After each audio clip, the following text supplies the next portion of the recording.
Alright, let me just dive in here because, honestly, I never thought I'd be the guy typing up my life's drama on Reddit. But here we are. Let's call me Mike, have been married to Sarah for 5 years. We met in college. Classic story. I fell hard for the girl who didn't give me the time of day until I finally wore her down with my charming awkwardness. We had what I thought was a solid relationship, even though things started feeling off a few months ago. At first, I brushed it off. I figured maybe we were in one of those relationship ruts everyone talks about. You know, less time together, less intimacy, and more time scrolling on our phones in bed. I'd ask her what was up, and she'd shrug it off with, "Oh, it's just work stress," or "I'm tired, Mike." Just tired. I wanted to believe her, but her excuses were starting to stack up like Jenga blocks, wobbling under the weight of her lies. But I didn't know that yet. Anyway, here's the kicker. A few months ago, I got promoted at work. My new boss, Brad, yeah, let's call him Brad, was the kind of guy who looked like he walked straight off a GQ magazine cover. You know the type. Tall, square jaw, annoyingly perfect hair. The kind of dude that makes you want to hate him, but he's so damn charismatic, you end up liking him against your will. Brad threw this massive office party at his house to celebrate a big project, and of course, I decided to take Sarah. I mean, it was a chance to show off my gorgeous wife to my coworkers, and she seemed excited to go. Looking back, that was the night I should have realized something was up. There were little hints, the way Brad and Sarah seemed to click a little too quickly, the inside jokes they somehow shared by the end of the night. But I was too caught up in the good vibes to really pay attention. Why would I have? She was my wife, and he was my boss. It didn't even cross my mind that something could be going on. God, was I wrong? After that office party, things started to get weird.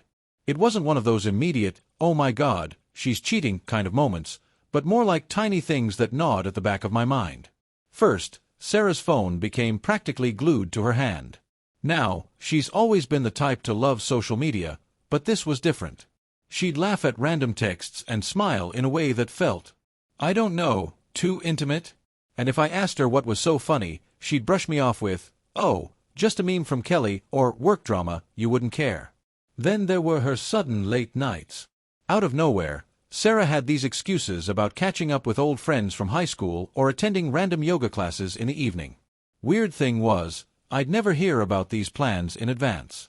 I remember one night when she was heading out for girls' night, I casually asked who she was meeting up with, and she froze, like she hadn't thought through the answer yet. Then she quickly recovered, dropped Kelly's name again, and rushed out the door before I could ask any more questions. I tried to convince myself I was being paranoid. I mean, we'd been together for years, right? People change, and maybe Sarah was just going through a phase of needing some space. But things escalated when Brad started texting me more frequently.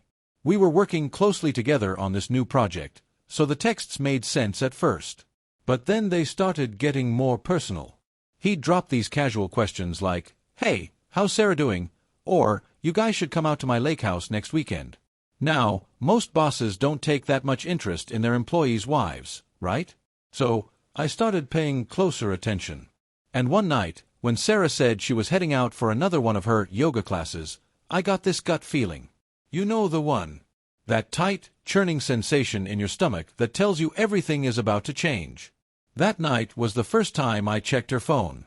She'd forgotten it on the kitchen counter when she rushed out. I hesitated for a second, feeling like I was crossing a line, but then the doubts I'd been pushing down for weeks boiled over. I unlocked it and went straight to her messages. And there it was.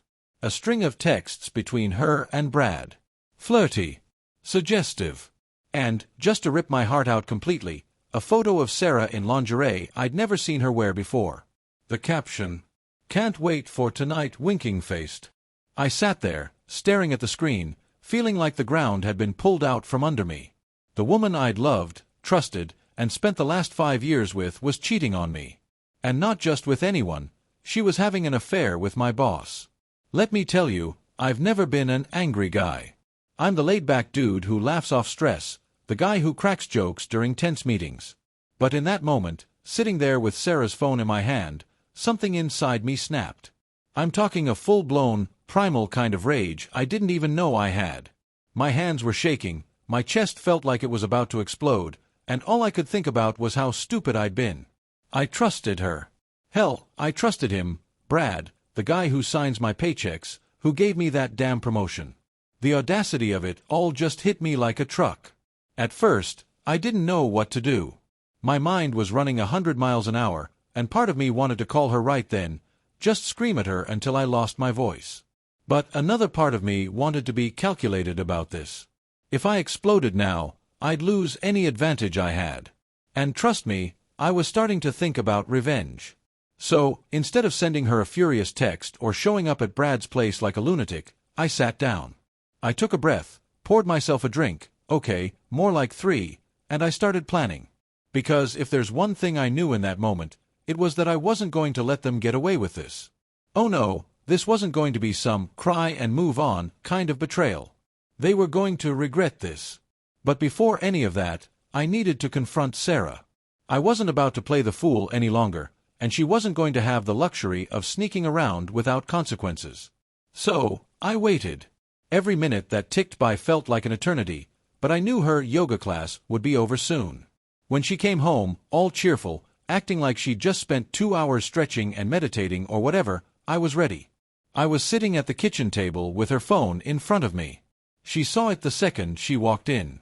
I could tell from the way her face drained of color that she knew. "Sarah," I said, my voice way calmer than I felt, "why don't you tell me what's really been going on during all these girls' nights and yoga classes? And don't even think about lying, because I've got all the receipts." She froze. For a split second, I thought she might cry, might show some kind of remorse. But no. Instead, she crossed her arms, gave me this smug little smile, and said, "Mike, don't overreact. It's not what it looks like. Not what it looks like." Are you kidding me? There was literal photographic evidence, but she had the nerve to stand there, looking down at me like I was some idiot who just didn't understand the situation. "Oh really?" I said, standing up, my blood boiling. "So that lingerie pic you sent to Brad, what exactly is that then?" "Just a casual, hey, boss, here's my new underwear, hope you like it?" Her smile faltered, but she didn't back down. "Look, Mike, I'm sorry you saw that, but Brad and it's just a fling, okay? It's not serious. You and we're still good. You're overreacting, like always." Overreacting. She had the gall to act like this was some minor hiccup in our marriage, like I was blowing things out of proportion. That's when I lost it. I slammed my hand on the table, making the phone rattle. "Sarah, you're screwing my boss. And you have the nerve to stand here and tell me I'm overreacting? You're unbelievable." But she didn't apologize, didn't even seem fazed. Instead, she rolled her eyes, like I was the problem. "Mike, don't be dramatic.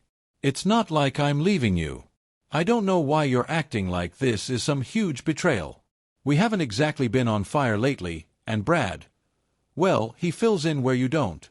That hit me like a punch to the gut. I was furious at her for what she said, furious at Brad for being part of this, and honestly, furious at myself for not seeing it sooner. But her total lack of guilt or remorse. That's what made me snap. I wasn't going to let this slide. Not in a million years. After that confrontation, I was done pretending. There was no working things out from here. The way she stood there, throwing her affair in my face like it was no big deal, it was clear that Sarah had already mentally checked out of this marriage. Fine. If that's how she wanted to play it, I'd let her think she was winning for now. But in my mind, I was already plotting how to take her and Brad down. I didn't sleep that night. How could I?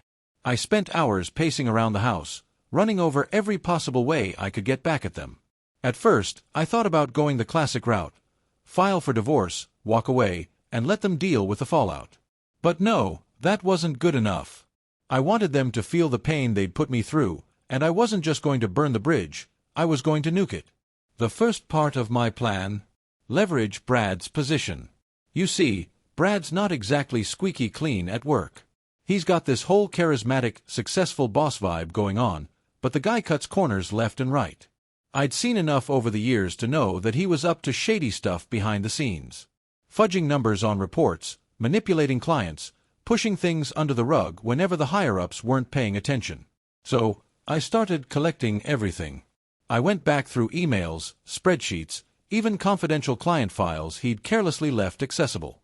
It took some digging, but within a few days, I had a mountain of evidence that could bring him, and the whole department, crashing down. And the beauty of it, I was going to blow it all up anonymously. No one would see me coming. But I wasn't stopping at Brad. No, Sarah wasn't going to get off easy either.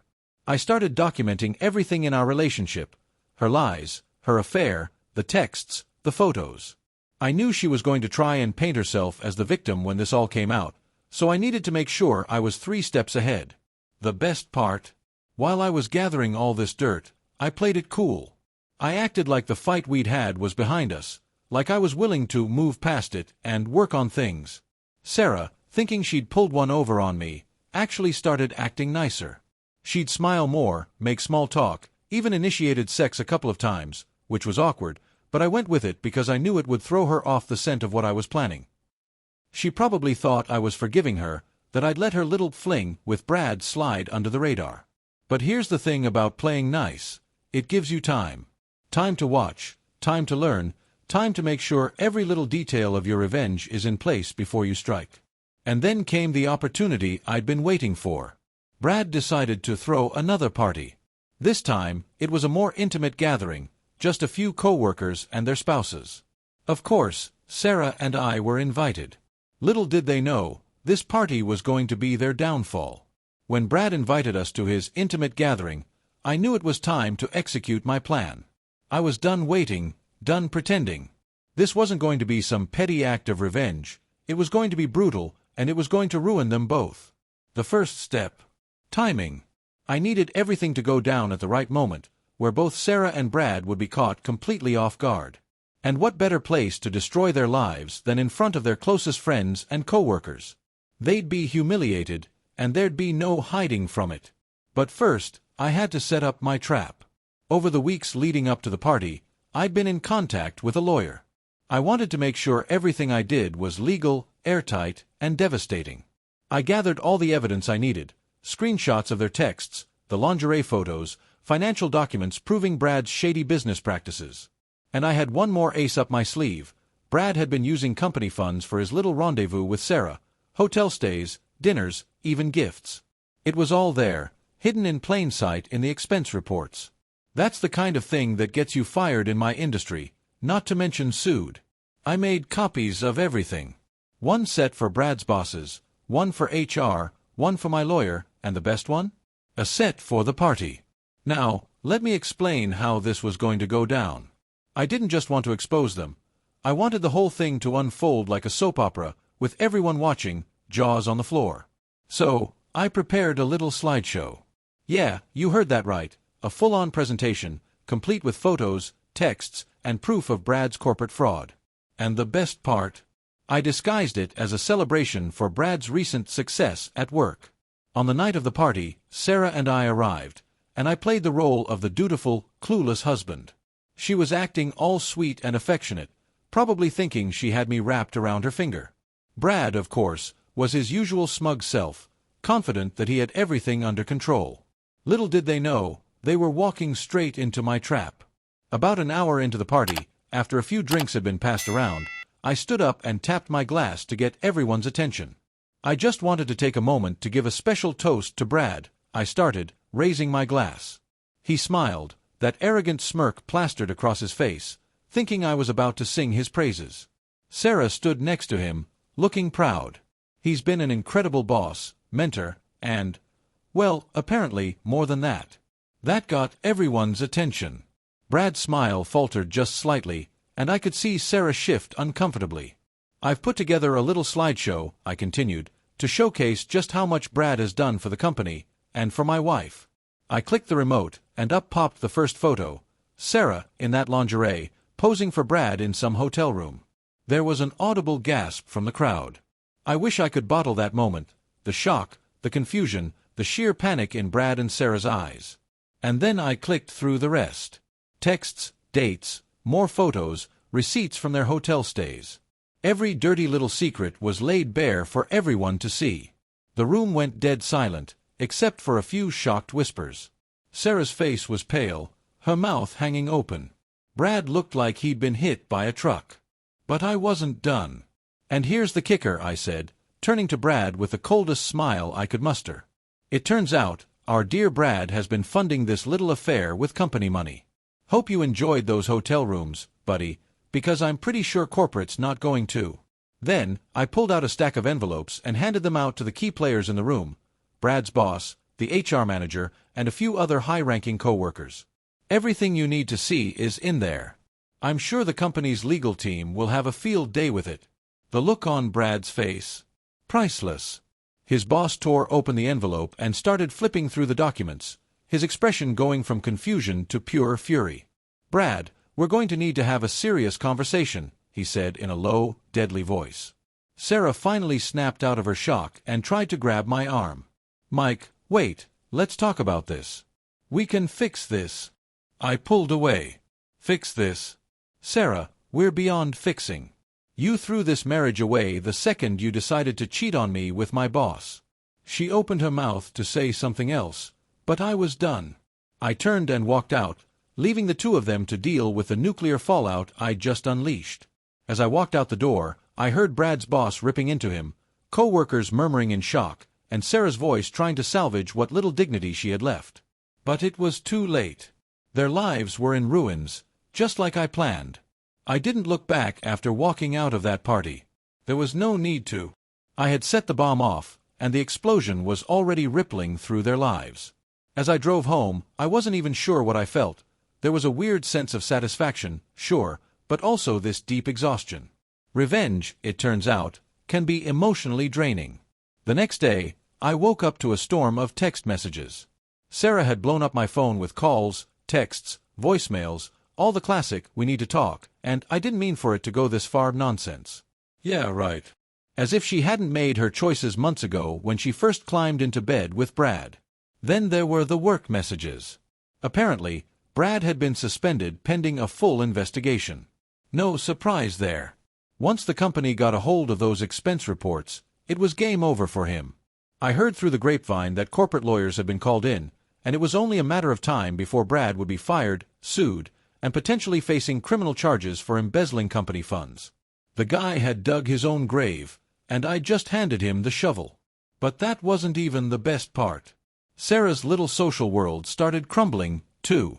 Turns out, people don't take kindly to homewreckers, especially when the affair goes public in such a humiliating way. Friends who used to fawn over her at parties started distancing themselves. Some even reached out to me, apologizing for not seeing through her earlier. It was like watching someone's life fall apart in slow motion, and she couldn't do a damn thing to stop it. Then came the divorce papers. I had already been working with my lawyer to draft them up, and I made sure to include every dirty detail. Since I had all the evidence of her infidelity, things were going to go my way in the divorce settlement. There was no chance in hell she was getting a penny more than she deserved, and as far as I was concerned, she deserved nothing. We didn't have kids, thank God, so I didn't have to deal with that mess, but the house? The car? I was keeping everything. She could crawl back to her parents or shack up with Brad, though something told me his financial future wasn't looking too bright either. When Sarah finally came by the house to talk, because of course, she insisted on having some kind of closure, I let her in, but only because I wanted to see the look on her face when she realized I wasn't backing down. She sat at the kitchen table, the same one where I'd first confronted her, and tried to start with some weak apology. Mike, she said, her voice soft, as if that would fix anything, I never meant for this to happen. I got caught up in something. I don't know. I made a mistake. A mistake. I leaned forward, my voice cold. You don't get to call this a mistake, Sarah. A mistake is forgetting to pay the electric bill, not screwing my boss behind my back for months. You made a series of choices. And now, you're facing the consequences. Her eyes teared up, but I wasn't buying it. She had that same defensive tone from before, trying to turn this into some emotional appeal. Mike, we can still figure this out. I mean, we've been through so much. Can't we just... No, I cut her off, standing up. We're done. The divorce papers are already on their way, and I suggest you sign them fast. You're not getting a dime more than what the law requires. And as for us, there is no us. You made sure of that. She just sat there, staring at me, probably realizing for the first time that her little fantasy with Brad had officially crashed and burned. She wasn't going to get a second chance. And that look of regret on her face? That was the closest thing to an apology I'd ever get from her. I walked her to the door, and as she turned to leave, she gave one last, half-hearted attempt. "I really did love you, Mike." "Yeah," I said, not even looking at her. "You've got a funny way of showing it." She left, and that was the last time I saw Sarah. As Sarah walked out of my life for good, I knew there was one last part of this whole mess that I still needed to see play out, Brad's complete and utter destruction. And man, it didn't take long for the hammer to drop on him. Within a week of the party, the investigation at work escalated. I stayed quiet and kept my head down, going to work like it was business as usual, watching the storm swirl around Brad from a distance. HR and the corporate lawyers had dug deep into his expense reports, and it turned out the affair with Sarah was just the tip of the iceberg. Brad had been skimming money from multiple deals, padding his own pockets for years. It was like I had opened Pandora's box on the guy, and everything he'd been hiding was now laid bare. I remember the day they officially fired him. There was no big scene. Corporate was too classy for that. Instead, it was like he just vanished. One minute, his office was still full of his stuff, and the next, everything was boxed up and gone. People whispered about it for days, but no one had any solid details, except for me. I knew exactly what had gone down because my little pile of evidence had made sure of it. And the fallout didn't stop there. I heard from a coworker, one who had no idea what I'd done behind the scenes, that Brad's wife, Melissa, had found out about the affair too. Apparently, word had gotten back to her about the party and the whole public humiliation thing, and she didn't take it well. In fact, she took it so poorly that she filed for divorce immediately and kicked him out of their house. From what I heard, Melissa didn't even give Brad a chance to explain. She didn't need to, she had all the proof, and she wanted nothing more to do with him. So, let's tally up Brad's losses here. His job? Gone. His marriage? Over. His reputation? Shredded. And his financial future? About to be flushed down the toilet thanks to corporate suing him for embezzlement. Last I heard, he was living in a crappy apartment across town, trying to pick up the pieces of his life while scrambling for a lawyer to save his ass. Honestly, there was a part of me that thought he'd come after me. Maybe show up at my door, fist swinging, demanding to know why I'd ruined everything for him. But the thing is, Brad's too much of a coward for that. He knew he was caught, and deep down, he probably knew he deserved it. So, instead of some epic showdown, he just disappeared from my life as quietly as Sarah did. It was almost disappointing, really. But hey, I wasn't complaining. I'd done what I set out to do. I'd wrecked both of them. And now, it was time for me to move on. With Brad and Sarah both out of my life and everything settling down, I thought I'd feel some overwhelming sense of victory. And in a way, I did. Watching their lives implode felt like justice served on a silver platter. But after all the dust settled, there was something else, a strange emptiness. Revenge, as sweet as it had been, wasn't enough to fill the hole their betrayal had left.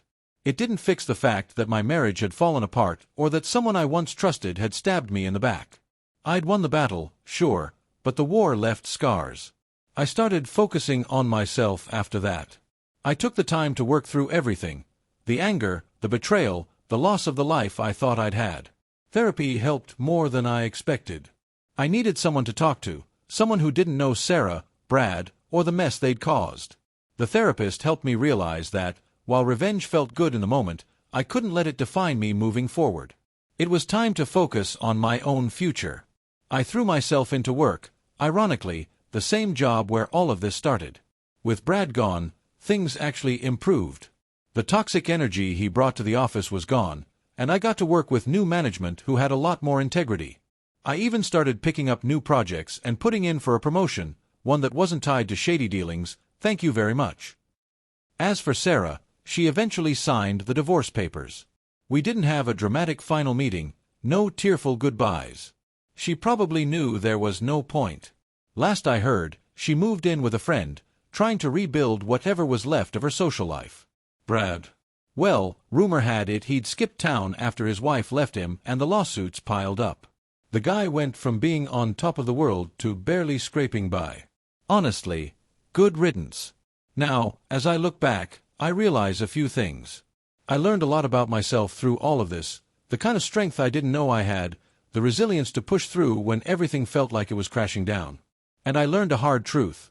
Sometimes, people will betray you in ways you never see coming, and there's no going back from that. But it doesn't mean you have to let them define your future. If I have any advice for anyone reading this, it's this: trust your instincts. If something feels off in your relationship, don't ignore it. And if someone betrays you, do whatever it takes to protect yourself, mentally, emotionally, legally. But don't let revenge be the only thing you chase. Because once you get it, you'll realize there's a whole lot of life left to live after the smoke clears. As for me, I'm doing all right. I've started dating again, nothing serious yet, but it's a start. I'm focusing on myself, my career, and building a future that isn't tied to the mess Sarah and Brad left behind. In the end, I came out stronger. And honestly, that's the best revenge of all. Thank you for visited my YouTube channel. Your support, likes, and comments truly inspire me to create even more engaging content. If you enjoyed this video, don't forget to subscribe and hit the notification bell so you never miss an update. You're a part of this amazing community, and I'm thrilled to share my stories with you. See you in the next video on YouTube.